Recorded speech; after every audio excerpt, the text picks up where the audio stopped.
Assalamualaikum warahmatullahi wabarakatuh. Kami dari kelompok F akan menjelaskan dan mempresentasikan materi dari chapter 12, yaitu mengenai intangible assets.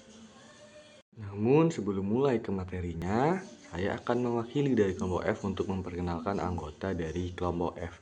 Yang pertama ada Surya Nirwana Mesaputra dengan PM3 angkat lahir 261. Kemudian ada Al-Fatih Ramadan dengan PM3 angkat lahir 265. Kemudian ada Fianka Rifki Wirawan dengan PM3 angkat lahir 268. Kemudian ada Ahmad Rafi Maulana dengan PM3 angkat lahir 278. Kemudian ada Rafa Pramudio dengan PM3 angkat lahir 279. Kemudian ada Teokum Muhammad Farel dengan NPM3 angkat lahir 294. Saya akan menjelaskan materi dari bab 12 tentang aset tak berwujud. Aset tak berwujud di sini itu seperti merek dan hak cipta dan sebagainya. Di sini ada karakteristik dari aset tak berwujud itu ada 3. Yang pertama itu mereka itu dapat dikenali. Jadi agar dapat diidentifikasi aset tak berwujud itu harus dapat dipisahkan dari perusahaan agar dapat dijual atau dipindah tangankan atau timbul dari hak kontraktual atau hukum yang darinya manfaat ekonomi akan mengalir ke perusahaan. Kemudian yang kedua, mereka itu tidak memiliki eksistensi fisik, jadi tidak ada bukti fisik seperti properti, pabrik, dan peralatan yang memiliki bentuk fisik. Kemudian yang ketiga itu benda tak berwujud itu bukan aset moneter. Jadi aset yang tidak yang seperti disimpan dalam bank, piutang usaha dan investasi itu bukan.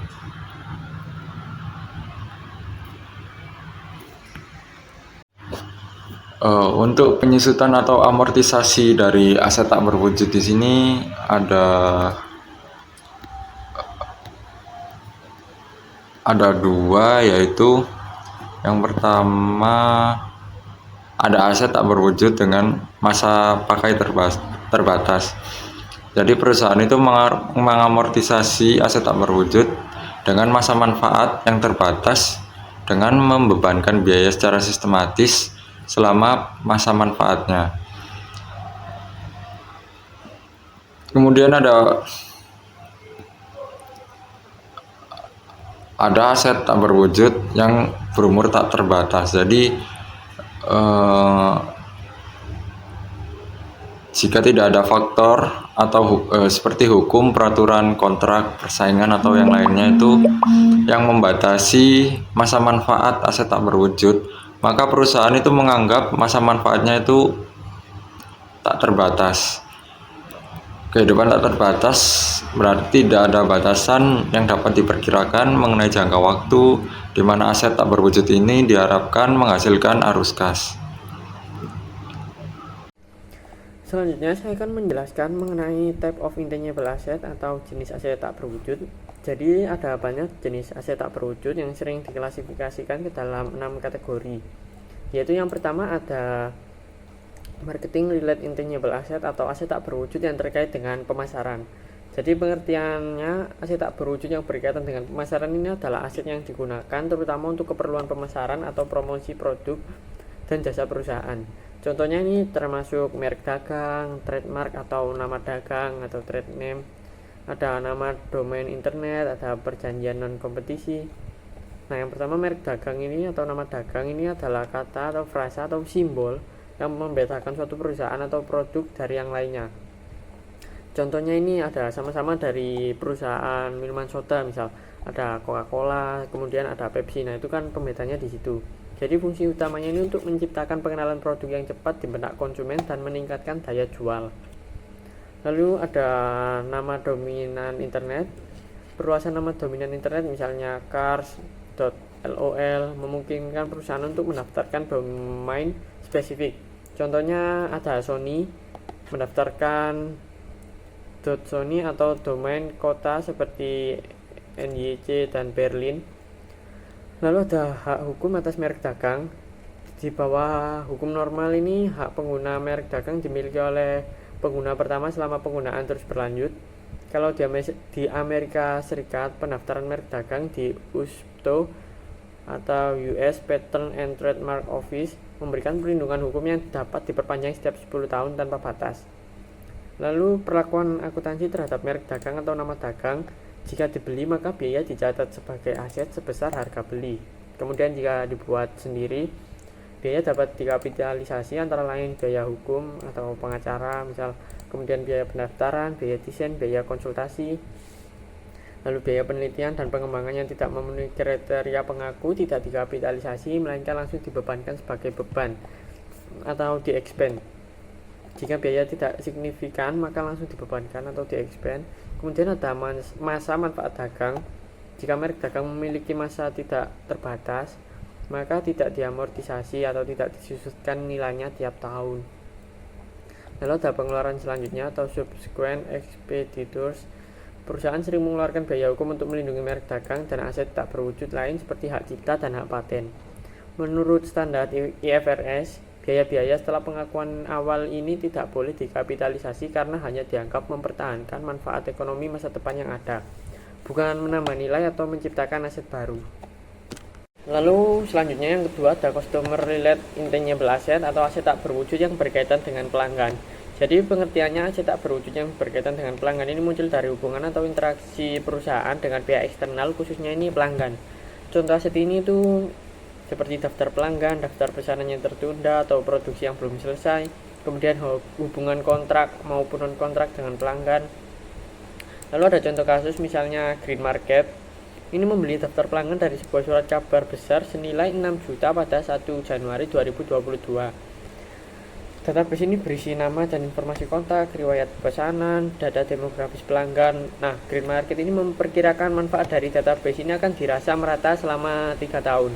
Karena memiliki masa manfaat yang terbatas, maka aset ini harus diamortisasi dengan metode garis lurus atau straight line method. Karena ini nggak ada sisanya, jadi 6 juta itu full 3 tahun. Untuk perlakuan akuntansinya, yang pertama pengakuan awal ini mencatat pembelian aset tak berwujud, yaitu customer list atau aset tak berwujud tadi di debit dan kasnya di kredit karena kasnya berkurang. Lalu amortisasinya tiap tahun ini karena masa manfaatnya ini kan 3 tahun. Nah, amortisasi per tahun ini kan 6 juta. Jadi 6 juta dibagi 3 tahun untuk cari per 1 tahunnya berapa. Nah, 6 juta dibagi 3 ini ketemunya 2 juta. Jadi jurnal amortisasi tiap akhir tahun itu dari beban amortisasi senilai 2 juta dan akumulasi amortisasi di kredit senilai 2 juta. Nah, ini dilakukan terus-menerus selama 3 kali karena masa manfaatnya 3 kali, jadi 3 tahun. Berarti jurnalnya ini dicatat pada tiap akhir tahun 2022, 2023, dan 2024. Lalu selanjutnya, ini aset tak berwujud yang berkaitan dengan pelanggan. Ini ada amortisasi aset tak berwujud dengan nilai sisa. Kalau yang tadi kan tidak ada nilai sisa. Nah, yang ini ada diasumsikan terdapat nilai sisa sebesar 60.000, maka perhitungan amortisasi berubah. Nah, langkah perhitungan amortisasinya yaitu biaya perolehan awal, yaitu pembelian yang list tadi senilai 6 juta, nilai sisanya 60.000. Nah, masa manfaatnya 3 tahun. Jadi biaya yang diamortisasi itu 60.000 dikurangi 6 juta dikurangi 60.000, yaitu hasilnya 5.940. Nah, amortisasi per tahunnya menggunakan metode garis lurus ini berarti dari 5.940 ini, dari 6 juta dikurangi 60.000 terus dibagi 3, yaitu yang hasilnya tadi 5.940 dibagi 3 ketemunya 1.980 per tahun. Jadi jurnalnya yang pembelian daftar pelanggan ini sama, cuma yang amortisasi akhir tahun ini diganti dengan nominal baru yang udah dikurang dengan sisa, yaitu 1.980 dan sama dicatat 3 tahun berturut-turut karena masa manfaatnya 3 tahun. Lalu selanjutnya ada penjelasan dari yang 3, ada aset tak berwujud terkait seni atau art related intangible asset. Jadi pengertian aset tak berwujud terkait seni ini berkaitan dengan hak kepemilikan atas karya seni seperti drama, karya seni, musik, gambar atau foto, video, dan materi video visual. Aset ini tuh dilindungi oleh hak cipta. Jadi apa sih itu hak cipta? Hak cipta ini adalah hak hukum yang diberikan oleh pemerintah kepada pencipta karya seni, sama seperti penulis, pelukis, musisi, pembuat film. Nah, masa berlakunya ini sepanjang umur pencipta ditambah 70 tahun. Jadi setelah pencipta meninggal ditambah 70 tahun. Hak eksklusif pemegang hak cipta ini berhak memperbanyak dan menjual karya cipta tersebut. Jadi makanya kalau di bioskop itu kan ada hak ciptanya. Kita nggak boleh membajak, istilahnya kan bajak film gitu. Itu kan ilegal karena dia itu nggak berhak memperbanyak atau menjual karya cipta tersebut. Contoh ini ada kasus dari Disney dan Mickey Mouse. Pada akhir tahun 1990-an, hak cipta karakter Mickey Mouse hampir habis masa berlakunya. Nah, jika hak cipta hilang, maka Disney bisa kehilangan miliaran dolar dari penjualan merchandise dan wahana hiburan. Disney dari perusahaan hiburan lainnya memperjuangkan perpanjangan masa hak cipta dan berhasil memperpanjang dari 50 tahun menjadi 70 tahun. Kemudian ada contoh kasus lagi dari Lily Useful Group RUG. Ini memiliki hak cipta atas musikal terkenal karya Andrew Lloyd Webber seperti Cat, The Phantom of the Opera, Jesus Christ Superstar. Jadi meski memiliki sedikit aset fisik, nilai perusahaan dinilai mencapai lebih dari 300 juta US dollar karena hak cipta yang dimiliki. Nah, perilaku akuntansinya, yang pertama ada kapitalisasi atau pencatatan sebagai aset. Biaya untuk memperoleh hak cipta disebut sebagai aset tak berwujud. Contohnya ini biaya pembelian hak, biaya hukum, dan pendaftaran hak cipta. Lalu yang kedua ada amortisasi atau penyusutan aset tak berwujud. Jadi jika perusahaan memperkirakan masa manfaat ekonomis lebih pendek dari masa hukum hak cipta atau umur pencipta tambah 70 tahun, maka amortisasi dilakukan sesuai dengan manfaat yang diperkirakan. Nah, karena sulit memperkirakan masa manfaat ini secara tepat, perusahaan ini biasanya mengamortisasi dalam waktu yang relatif singkat. Kemudian yang ketiga, pengeluaran yang tidak dapat dikapitalisasi. Biaya penelitian dan pengembangan yang tidak memenuhi syarat pengakuan harus langsung dibebankan saat dikeluarkan, tidak boleh dikapitalisasi. Di sini saya akan menjelaskan kontrak related intangible asset atau aset tak berwujud terkait kontrak. Jadi aset tak terwujud terkait kontrak ini merupakan nilai hak yang timbul dari pengaturan kontraktual.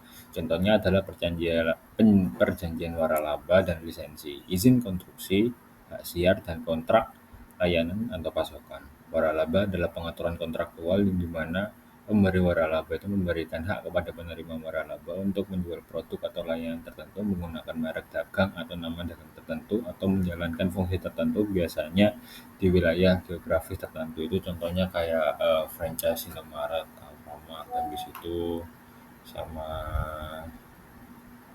eh, produk-produk dan makanan seperti sana dan lain-lain. Di sini saya akan menjelaskan teknologi related intangible asset atau aset tak berwujud terkait teknologi. Aset tak berwujud terkait teknologi ini berkaitan dengan inovasi atau kemajuan teknologi. Contohnya adalah teknologi yang dipatenkan dan rahasia dagang yang diberikan oleh badan pemerintah. Di banyak negara, paten memberikan pemegang hak eksklusif menggunakannya, memproduksi dan menjual suatu produk atau proses selama jangka waktu 20 tahun tanpa campur tangan atau pelanggaran oleh pihak lain. Selanjutnya saya akan menjelaskan mengenai goodwill. Meskipun perusahaan dapat mengkapitalisasi biaya tertentu yang dikeluarkan dalam mengembangkan aset yang dapat diidentifikasi secara khusus seperti paten dan hak cipta, jumlah yang dikapitalisasi umumnya tidak signifikan. Namun, perusahaan mencatat jumlah material aset tidak berwujud saat membeli aset tidak berwujud, terutama dalam situasi yang melibat kombinasi bisnis contohnya pembelian bisnis lain. Secara konseptual, goodwill merupakan manfaat ekonomi masa depan yang timbul dari aset lain yang diperoleh dalam kombinasi bisnis yang tidak diidentifikasi secara individual dan diakui secara terpisah. Goodwill sering disebut sebagai aset tak berwujud yang paling tidak berwujud karena hanya diidentifikasi dengan bisnis secara keseluruhan. Salah satunya cara untuk menjual goodwill adalah dengan menjual bisnis tersebut. Selanjutnya, recording goodwill, internally created goodwill. Goodwill yang dihasilkan secara internal tidak boleh dikapitalisasi dalam laporan keuangan. Mengapa demikian? Mengukur komponen goodwill terlalu rumit dan mengaitkan biaya apapun dengan manfaat masa depan terlalu sulit. Manfaat goodwill di masa depan mungkin tidak ada hubungan dengan biaya yang dikeluarkan dalam pengembangan goodwill tersebut. Untuk menambah misteri goodwill bahkan mungkin ada tanpa adanya biaya khusus untuk mengembangkannya. Terakhir, karena tidak ada transaksi objektif dengan pihak luar, banyak subjektivitas bahkan misinterpretasi dapat terjadi. Mari kita lihat konsep dasarnya. Konsep dasar yang mendasari dari recording goodwill adalah mengkapitalisasi niat baik hanya ketika dibeli dalam transaksi yang wajar, dan tidak mengkapitalisasi niat baik apapun yang dihasilkan secara internal adalah contoh lain tentang representasi setia dan keterverifikasian yang mengalahkan relevansi. Selanjutnya saya akan menjelaskan mengenai purchase goodwill. Seperti yang telah disebutkan sebelumnya, goodwill dicatat hanya ketika seluruh bisnis dibeli. Untuk mencatat goodwill, perusahaan membandingkan nilai wajar aset berwujud dan aset tak berwujud yang dapat diidentifikasi dengan harga pembelian bisnis yang diakuisisi. Selisihnya dianggap sebagai goodwill. Goodwill adalah sisa kelebihan biaya atas nilai wajar aset bersih yang dapat diidentifikasi yang diakuisisi. Sebagai contoh, Feng Ying memutuskan bahwa mereka membutuhkan divisi suku cadang untuk melengkapi distributor traktor yang sudah ada. Presiden Feng tertarik untuk membeli traktor Link SA, sebuah perusahaan kecil di Sao Paulo, Brasil. Dan di sini ada contoh laporan posisi keuangannya dari traktor Link SA pada Desember 31, 2022. Nah, bisa dilihat di asetnya ada property, plant and equipment sebesar 153.000 US dollar, inventory sebesar 42.000 US dollar, account receivable dengan sejumlah 35.000 US dollar dan cash sejumlah 25.000 US dollar dengan total aset sebesar 255.000 US dollar. Nah, ini bisa dilihat juga ekuitas dan liabilitasnya. Ada share capital dengan sebesar 100.000 US dollar, ada retained earning sebesar 100.000 US dollar juga, dan current liabilities sebesar 55.000 US dollar. Dan total equity dan liabilitiesnya sebesar 255.000 US dollar, sama seperti total asetnya. Setelah negosiasi yang cukup alot, traktor Link memutuskan untuk menerima tawaran Feng sebesar 400.000 dolar. Lalu berapa nilai goodwill tersebut? Jawabannya tidak jelas. Laporan posisi keuangan traktor Link yang berbasis biaya historis tidak mengungkapkan nilai wajar aset yang dapat diidentifikasi. Namun, anggaplah bahwa saat negosiasi berlangsung, Feng menyelidiki aset dasar traktor Link untuk menentukan nilai wajarnya atau future value. Penyelidikan tersebut dapat dilakukan melalui audit pembelian yang dilakukan oleh Feng atau melalui penilaian independen dari sumber lain. Bisa dilihat ini ada contoh fair value-nya.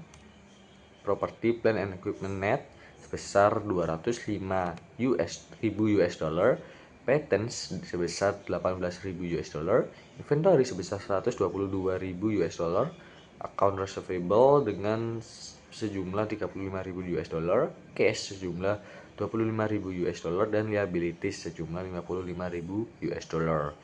Dan jangan lupa kalau liabilities itu mengurangi ya. Jadi fair value of net asset sebesar 350.000 US dollar.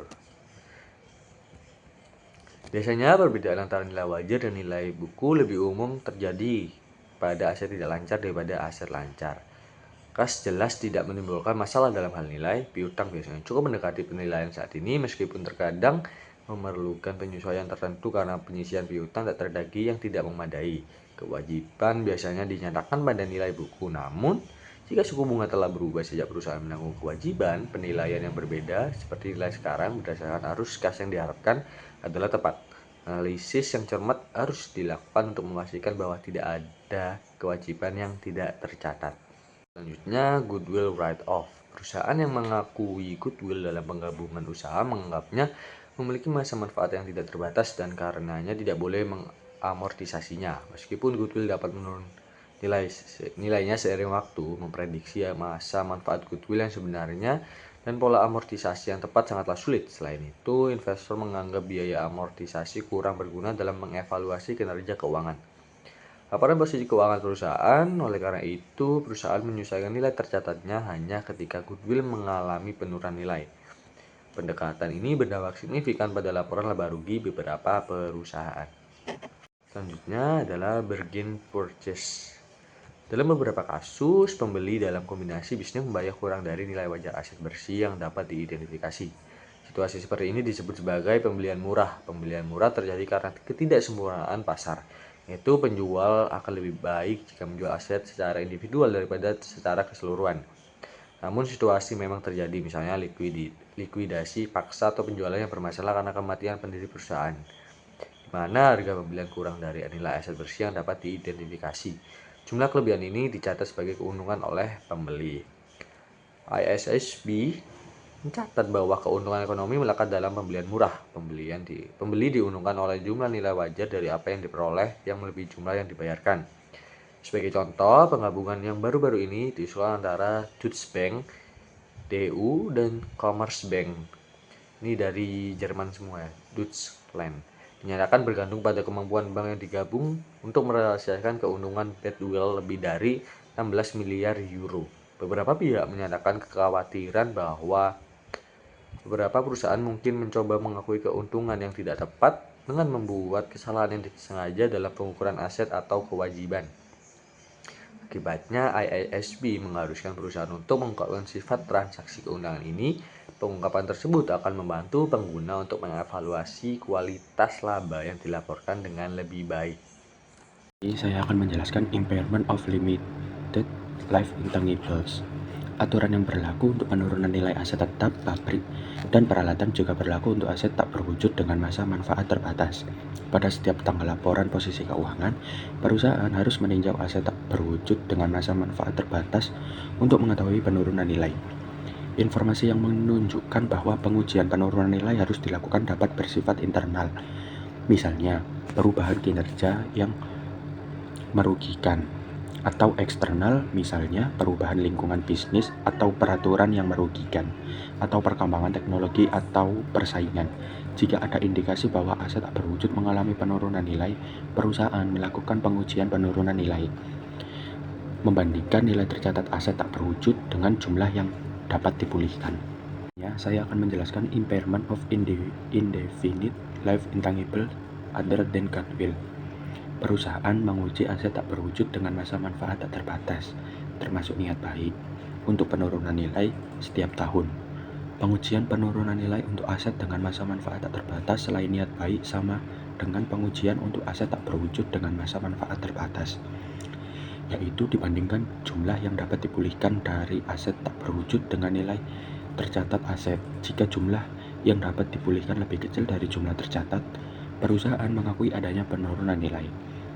Gambar tersebut menyajikan situasi penurunan nilai untuk aset tak berwujud dengan masa manfaat tidak terbatas. Di sini saya akan menjelaskan impairment of goodwill. Waktu pengujian penurunan nilai untuk goodwill sama dengan yang dilakukan untuk aset tak berwujud lainnya yang berumur tidak terbatas. Artinya, perusahaan harus menguji goodwill setidaknya setiap tahun, namun karena goodwill menghasilkan arus kas hanya jika dikombinasikan dengan aset lain, pengujian penurunan nilai dilakukan berdasarkan unit penghasil kas tempat goodwill ditetapkan.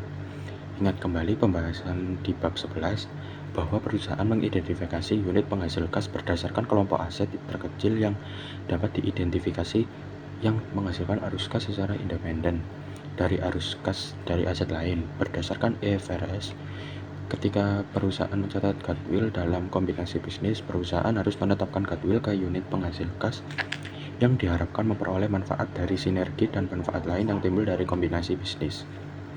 Dan yang terakhir ada reversal of impairment loss. Apa yang terjadi jika tinjauan di tahun mendatang menunjukkan bahwa aset tak berwujud tidak lagi mengalami penurunan nilai karena jumlah aset yang dapat dipulihkan lebih tinggi daripada jumlah tercatat. Dalam kasus tersebut, kerugian penurunan nilai dapat dibalik. Sebagai ilustrasi, melanjutkan contoh patent Lerch, asumsikan bahwa sisa umur patent Lerch adalah 5 tahun dengan nilai residu 0. Ingat kembali, nilai tercatat patent setelah penurunan adalah $2 juta. $5 juta dalam buka kurung 5 juta dolar, 3 juta dolar tutup kurung. Dengan demikian, amortisasi large adalah 400 dolar.